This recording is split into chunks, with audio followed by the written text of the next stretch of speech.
ఇది first shot. ఈ షాట్లో ఏం జరుగుతుంది? అశ్వత్థామ ఆ గడ్డి పరకని తీసుకుంటున్నాడు. ఫ్రేమ్లోకి అశ్వత్థామ హ్యాండే వచ్చింది. మనకు షాట్ ఏం చేంజ్ అవ్వలేదు. ఇప్పుడు చూడండి, సెకండ్ షాట్ ఇది. షాట్ చేంజ్ అయింది. ఈ షాట్లో అశ్వత్థామ ఆ గడ్డి పరకని బాణంగా మార్చడానికి మంత్రిస్తున్నాడు. ఇప్పుడు చూడండి, థర్డ్ షాట్ ఇది. ఆ మంత్రిస్తున్న దానికి క్లోజప్ షాట్ వేశారు. నెక్స్ట్ రాబోయే 3 షాట్స్ చాలా ఫాస్ట్గా మారిపోతాయి. కీన్గా అబ్జర్వ్ చేయండి.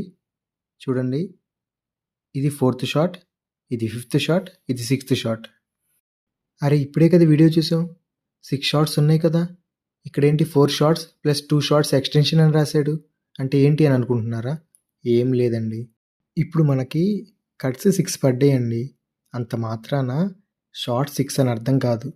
షూటింగ్లో డైరెక్టర్ నాగశ్విన్ గారు ఈ సీన్ కోసం చాలా షార్ట్స్ తీసుండొచ్చు, కానీ వాటిలోంచి ఎడిటర్ ఒక 4 సెలెక్ట్ చేసుకున్నారు. ఆ 4ని 6 కట్స్ చేయడంతో మనకు అవి 6 షార్ట్స్గా కనిపిస్తున్నాయి అంతే. ఇక్కడ చూడండి, ఆ short 1, short 2, short 3, short 4 fresh shorts మనకి. ఆ షార్ట్ 5 అండ్ షార్ట్ 6 ఏంటంటే ఎక్స్టెన్షన్ షార్ట్స్. అంటే షూటింగ్ చేసేటప్పుడు ఆ షార్ట్ 2 అండ్ షార్ట్ 5 ఒకటే షార్ట్గా ఉన్నాయి, షార్ట్ 4 అండ్ షార్ట్ 6 ఒకటే షార్ట్గా ఉన్నాయి. కానీ ఎడిట్ టేబుల్ మీదకి వచ్చిన తర్వాత మన ఎడిటర్ ఏం చేశాడంటే షార్ట్ ఎక్స్గా ఉన్నదాన్ని 2 షార్ట్స్గా చేసుకున్నాడు. అదే షార్ట్ 2 అండ్ షార్ట్ 5 అయ్యాయి. అండ్ షార్ట్ వైగా ఉన్నదాన్ని 2 షార్ట్స్గా చేసుకున్నాడు. అదే షార్ట్ 4 అండ్ షార్ట్ 6గా అయ్యాయి.